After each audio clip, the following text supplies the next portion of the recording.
هنتكلم النهارده عن المصارع المكافح، المصارع اللي عافر ونجح من غير اي واسطه ولا حسب ولا نسب، المصارع اللي رغم الظلم والاضطهاد اللي تعرض له صبر وحاول لحد ما ربنا نصره في الاخر وبقى واجهه الدبليو دبليو اي. ربنا نصرني. المصارع اللي بس احنا نضيع كدب من اولها. رومان رينز مين اللي اتظلم يا جدع انت؟ واي كليك بيت وخلاص. والحقيقه انا عارف ان دي حاجه ممكن تبان مستحيل انها تتصدق، بس ده موضوع الحلقه فعلا، عشان هنتكلم النهارده عن كل مظالم وخسائر رومان رينز في الدبليو دبليو اي والقصص اللي وراها. الفيديو ده هيكون مختلف كسرد وفكره عن اي حاجه عملتها في القناه قبل كده ومتحمس ليه فشخ، فلو انت متحمس زيي يا ريت تعمل لايك، ولو لسه ما اشتركتش يا ريت تشترك عشان خلاص فاضل 1000 وحته على 10000. فمن غير مقدمات اكتر من كده يلا نخش على الدعم. خلينا نبدا الحلقه بسؤال، وهو تفتكروا رومان رينز خسر او يعني اتثبت كام مره ايام الشيلد؟ زي ما اغلبنا عارف الشيلد كانوا من اجمد واكتر العصابات المحميه في تاريخ الدبليو دبليو اي، وخدوا دفعه مش طبيعيه في بداياتهم، ولكن رغم كده كان ليهم خسائر كبيره برضه. اهمهم خسارتهم الاولى في سماك داون ضد كين وبراين وراندي اورتن باخضاع براين لساس، الحاجه اللي كانت حدث جلل وقتها والجماهير عملوا فرح العمده حرفيا، لدرجه ان ليليان جارسيا وهي بتعلن الفايزين قالت ان دي اول خساره للشيلد.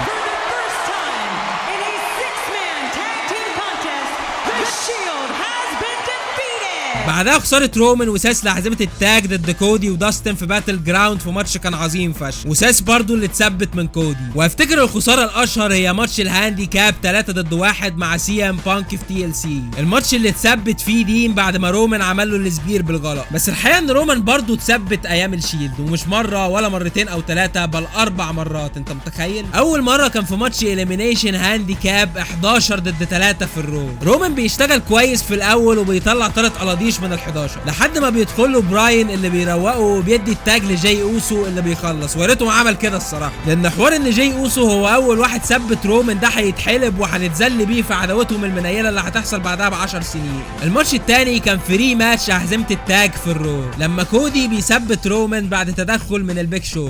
شوف برضو سبحانك يا ربي. بعدها ماتش الاحلام ضد الوايت فاميلي في الاليمينيشن تشامبر، رومان بياخد وضعه قوي في نهايه الماتش وبيروق الوايت فاميلي كلهم، وكان خلاص هيسبير براي بس لوك هاربر بياخد السبير مكانه عشان براي يخطف بسيستر ابيجيل ويكسب. من اجمد ماتشات الشيلد وينصح بيه فشخ بالمناسبه. الماتش الرابع برضو كان ضد الوايت فاميلي في الرو في 2014 واللي كان وقت عداوه الشيلد وايفولوشن. طبعا ايفولوشن بيتدخلوا والشيلد بيدعكوهم عشان في وسط ما رومان كان مشغول مع التريبل براي بيخطف تاني وبيثبت رومان رينز. واو والله ما كنتش متخيل بجد ان رومان خسر كتير قوي كده ايام الشيلد. بعد كده بيحصل انفصال الشيلد عشان تبدا شخصيه رومان رينز البيج دوج،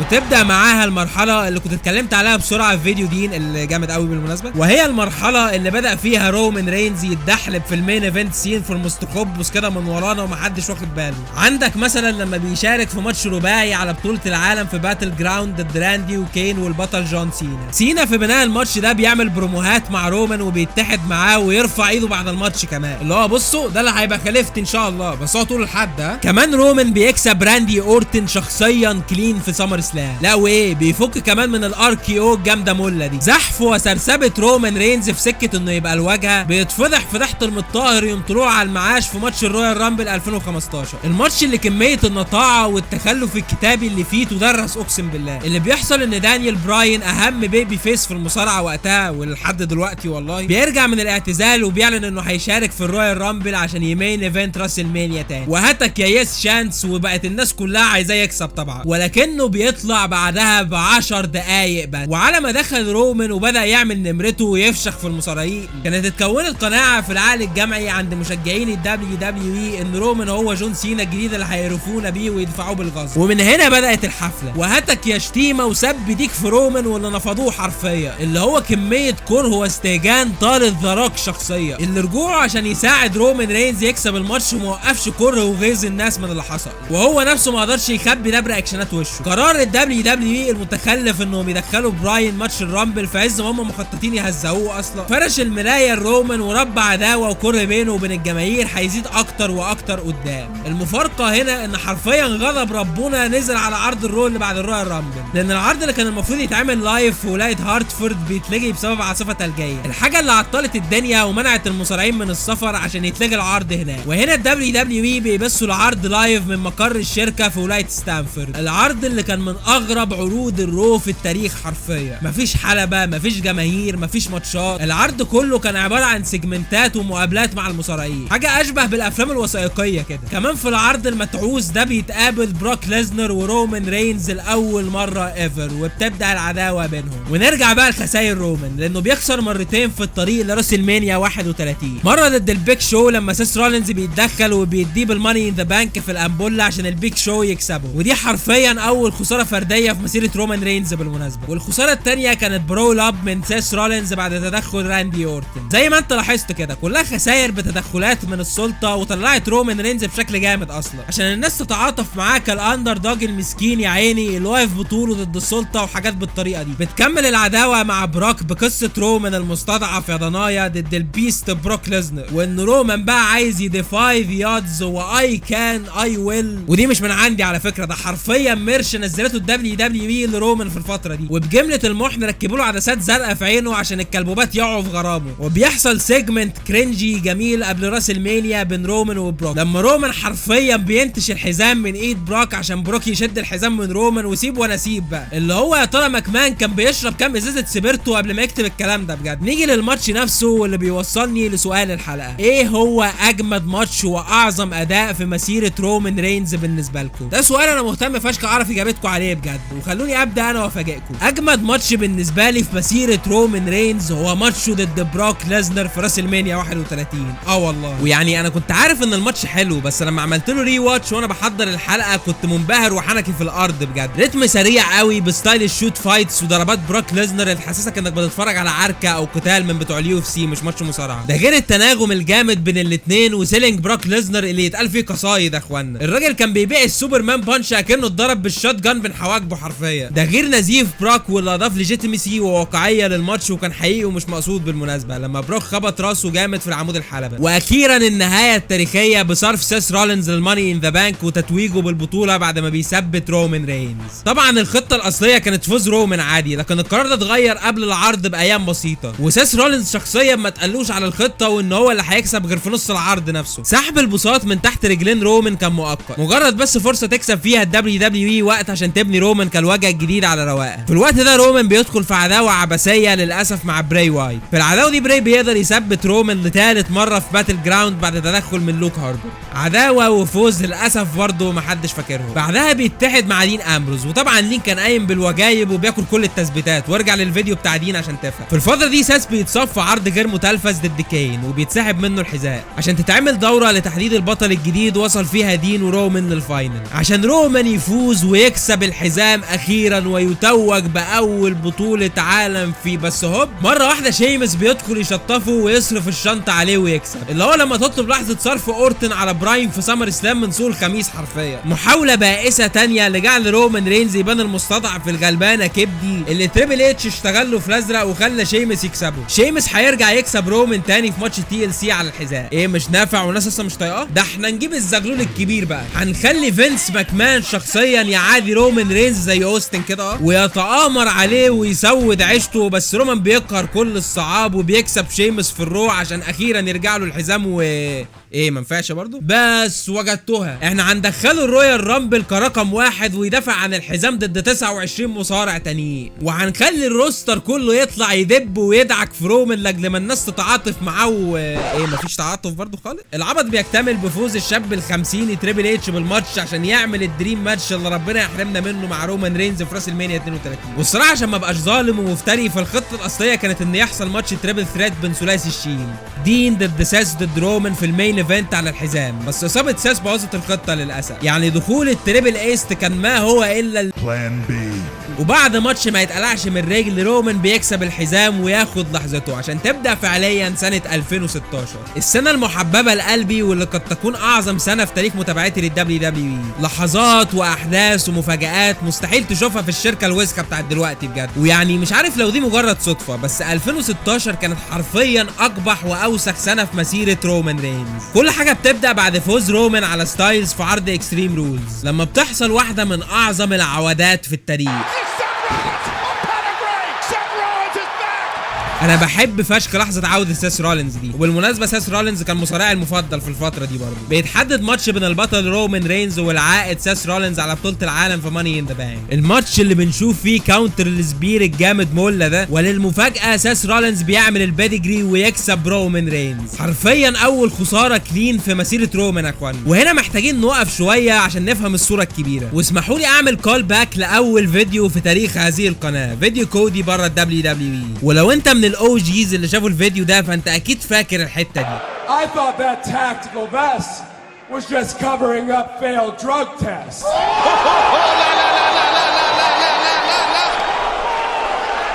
ايوه، يطلع ايه بقى اختبار المنشطات اللي فشل فيه رومان رينز ده؟ الموضوع بيحصل بعد الماني ان ذا بانك بيومين، لما الدبليو دبليو اي بتعلن في بيان رسمي عن فشل رومان رينز في اختبارات المنشطات، وانه هيتوقف 30 يوم بسبب العمله دي، الحاجه اللي الدبليو دبليو اي كانوا عارفينها من قبل ماني ان ذا بانك اصلا، وبسببها خسر الماتش. يعني تقدر تقول ان حرفيا سبب دفع دين امبروس في 2016 وفوزه بالماني ان ذا بانك ثم الحزام كان عشان رومان رينز قرر يضرب حقن سترويدز. انت متخيل؟ ده باين له اثر الفرشه طلع بجد يا اخوانا. يجي واحد ويقول لي طب هم ليه اصلا بيعملوا تحاليل منشطات؟ هو راح الاولمبياد؟ ما الورق ورقهم والدفاتر دفاترهم، وبعدين ليه يعلنوا عن نتيجه التحليل اصلا؟ ما كان ممكن يترمخوا على الموضوع عادي، وده حقيقي انا معاه. لكن فعليا مكمان ما كانش بيهرج في حوارات المنشطات دي، خصوصا لما تعرف تاريخه الاسود زمان من ايام ما كان هو شخصيا اللي بيدي الاسترويدز للمصارعين بتوعه. عامه انا افتكر ان المنشطات بقت شغاله على ودنه دلوقتي في النيو ايرا، والتريبل است بيطرمخ عادي. في عز ايقاف رومان رينز بيتحدد ماتش الاحلام من ثلاثي الشيلد في باتل جراوند،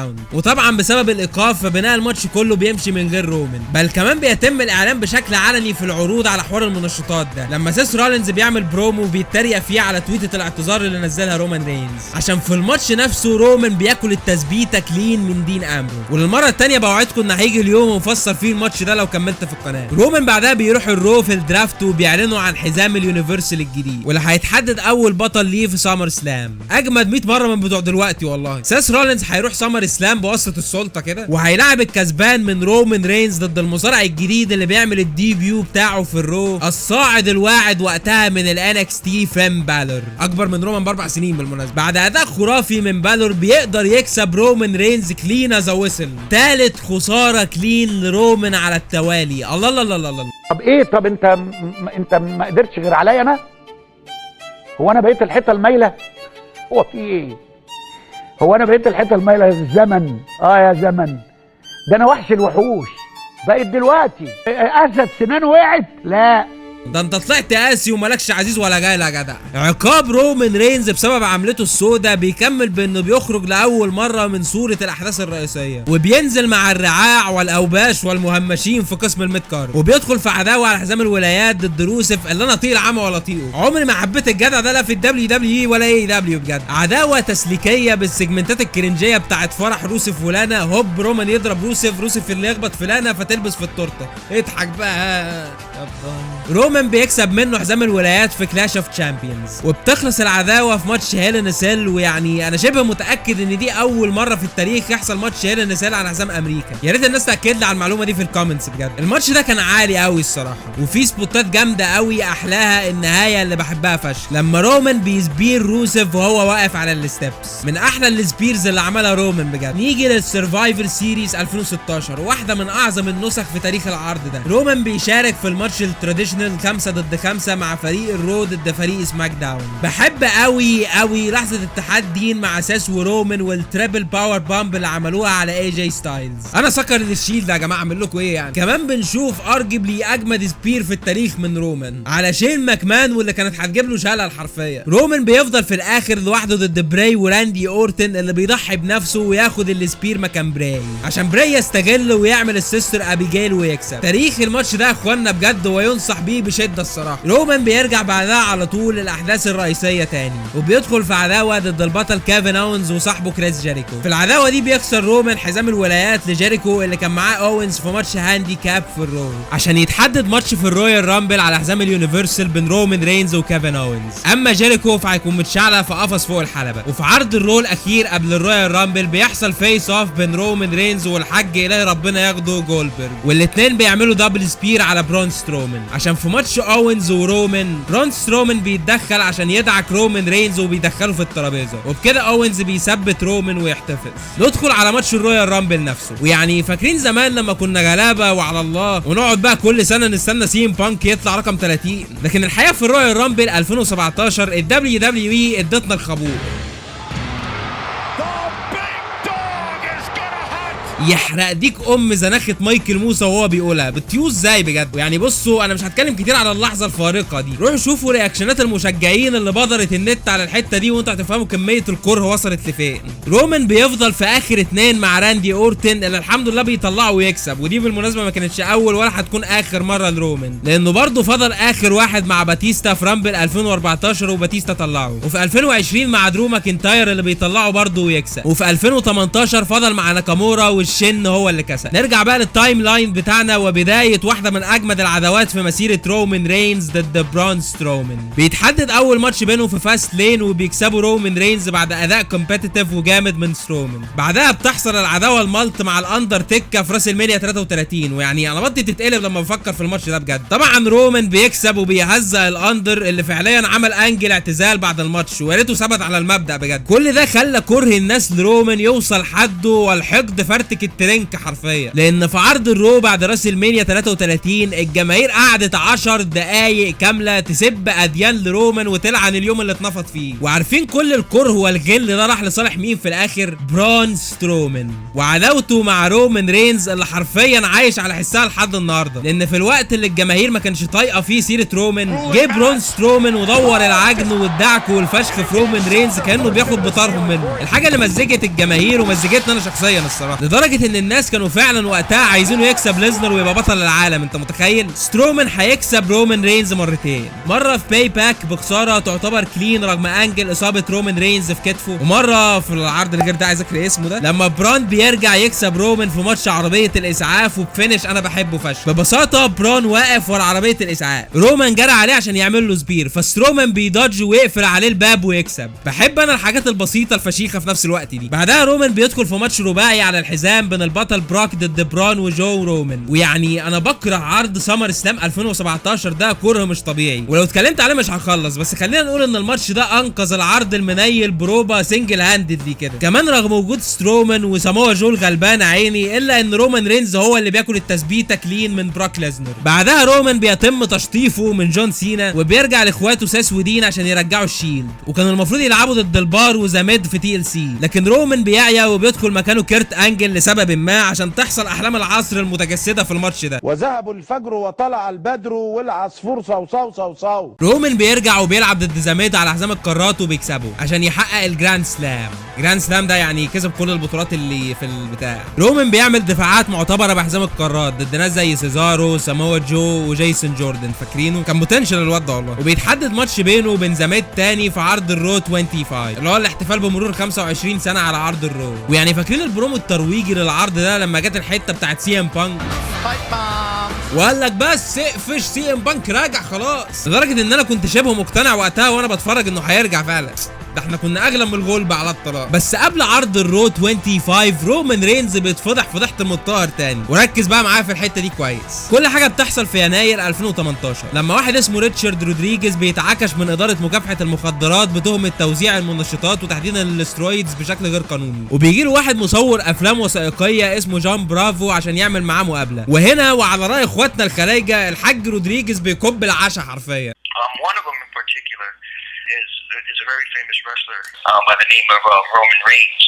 الله يخرب بيتك يا ابو القرد. رودريجيز بيسيح لرومان وبيعترف عليه انه كان زبونه وبيقضي من عنده على طول، وطبعا مجرد ارتباط رومان رينز في قضيه زي كده قلب الدنيا عليه، وبيضطر ينزل بيان على ESPN ينفي فيه كل الاتهامات دي. وعامه رومان ما حصلوش حاجه لان ما كانش فيه اي ادله تثبت تورطه في القضيه دي فعلا، بس ده ما منعش ان مجرد ارتباط اسمه بس في الحوار ده جاب له الكافيه، لانه بيتهزق وبيخسر لزاميد حزام القارات. احيه حرفيا اوسخ خساره في مسيره رومان رينز هاندز داون. مناصفه مع خساره كودي طبعا. اللي هو تخيل تبقى واجهه شركه قد الدنيا وفي الاخر تخسر لواحد اخره يشتغل فراش ولا بشكاتف في الشارع للدخان. ده تهزيق ده. لا رومان بيطلع من عنق الزجاجه ده بسلام وبيكسب ماتش الاليمينيشن تشامبر بعد ما بيثبت برون سترومان اللي ات ذس بوينت كانت حرق كارته وراح الهايب بتاعه خلاص. وبكده رومان هيلعب في مين ايفنت راسل مانيا 34 ضد البطل بروك ليزنر تاني. وعكس ماتشهم الاول اللي مشي بقصه رومان الاندر دوج، فالمره دي رومان رينز بيقطع بطاقته بقى وبيتحول لرومان الثائر الساخط على الحاله اللي وصلت له بطوله العالم.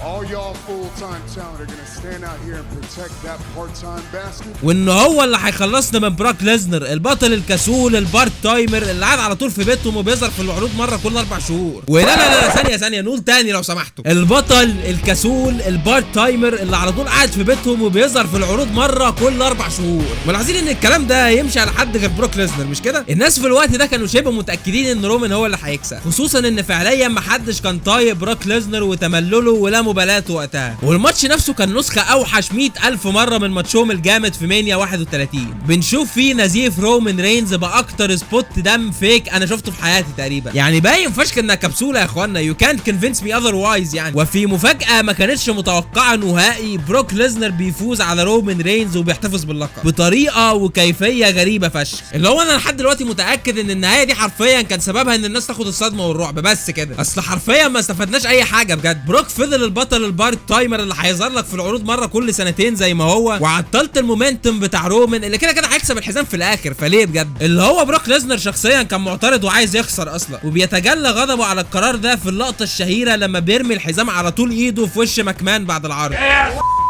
بيلعب رومان ضد بروك في اول عرض للدبليو دبليو اي في السعوديه، في ماتش قفص بينتهي بنهايه جدليه لما رومان بيسبير بروك ليزنر وبيكسر بيه القفص. وهنا طلع اللي يقول لك اصل رومان هو اللي كسب عشان هو اللي لمس الارض الاول واصل مش عارفه مين، بس الحمد لله المخرج اللي عاوز كده قرر ان بروك هو اللي كسب وخلاص خلصنا. رومان بعدها بيدخل في عداوات تقرف الكلب مع ساموا جو وجندر مهال، وانا كنت بالفعل بطلت اتفرج على الدبليو دبليو اي وقتها وتحولت بالنسبه لي الى الشركه الوسخه. لكن نكمل. رومان بيدخل في عداوه احلام مع بابي لاشلي على مين هيلاعب بروك ليزنر على الحزام، وبيتحدد بينهم ماتش فيصل في اكستريم رولز، الماتش اللي وبشكل مفاجئ رومان رينز بيخسر فيه كلين من بابي لاشلي. واو، يعني كده لاشلي هو اللي هياخد الدفعه ويلعب ضد ليزنر صح؟ بس لا، لان الحقيقه الماتش ده كان فضلة خيرك كده ايه تحصيل حاصل ملوش لازمه يعني. وبيتعمل ماتش تاني على المصنف الاول بينهم في الرو، وبيكسبوا رومان رينز عشان يلاعب بروك ليزنر في سامر سلام، اللي هو اللي وفرناه صرفناه وكانك يا ابو لاشلي ما جازيت حرفيا. وفي سامر سلام وبعد ظلم وتمنع واضطهاد لسنين اخيرا رومان بيكسر العقده ويكسب بروك ليزنر ويتوج بس هوب بيجي لرومان اللوكيميا او سرطان الدم وبيضطر يسلم الحزام. رومان لما بيرجع بيتعرض لابشع واوسخ انواع الظلم والدفن يا اخوانا. اولا بيدخل في عداوه مع درو ماكنتاير وبيلعب ضده في راسل مانيا 35. واحد يقول لي طب وايه الظلم في كده؟ ما هو ده درو كسبه عادي يعني. ما انت مغفل ومش فاهم حاجه بيه. اصل تخيل واحد بيمين ايفنت راسل مانيا بقاله 10 سنين حرفيا، لكن بيتم تلطيخ هذا السجل المثالي بالماتش ده اللي كان في نص العرض ده كده عادي. يبقى ظلم ودفن ده ولا لا؟ محترم رد اتكلم. رومان بعدها بيخسر من ايريك روين نهار اسود بتدخل لوك هاربر بس يعني استوعبها انت كده. وبيخسر من شين ماكمان في سوبر شو داون. لا هي كده قلبت بتهزيق بجد. وبتكمل المهانه بخسارتين من بارون كوربن، مره في تي ال سي، واخر خساره لفتره طويله فشخ كانت من كوربن برضه في سماك داون بتدخل دولف زيجلر. وساخت ونطاعت وتخلف الدبليو دبليو اي في الفتره المنيله دي طال رومان رينز شخصيا، اللي حرفيا اتهزق بشكل مهين في عداوه كوربن دي في السيجمنت الشنيع بتاع لما كوربن وزيجلر بيربطوا رومان في عمود الحلبه وبيكبوا عليه اكل الكلاب. دي كانت فعليا اللحظه اللي رومان قرر فيها ان كفايه بيج دوج قوي لحد كده، وبيجيب لفتره بسبب الجائحه، ورجوعه بيكون اعلان نهايه البيج دوج للابد وبدايه قصه جديده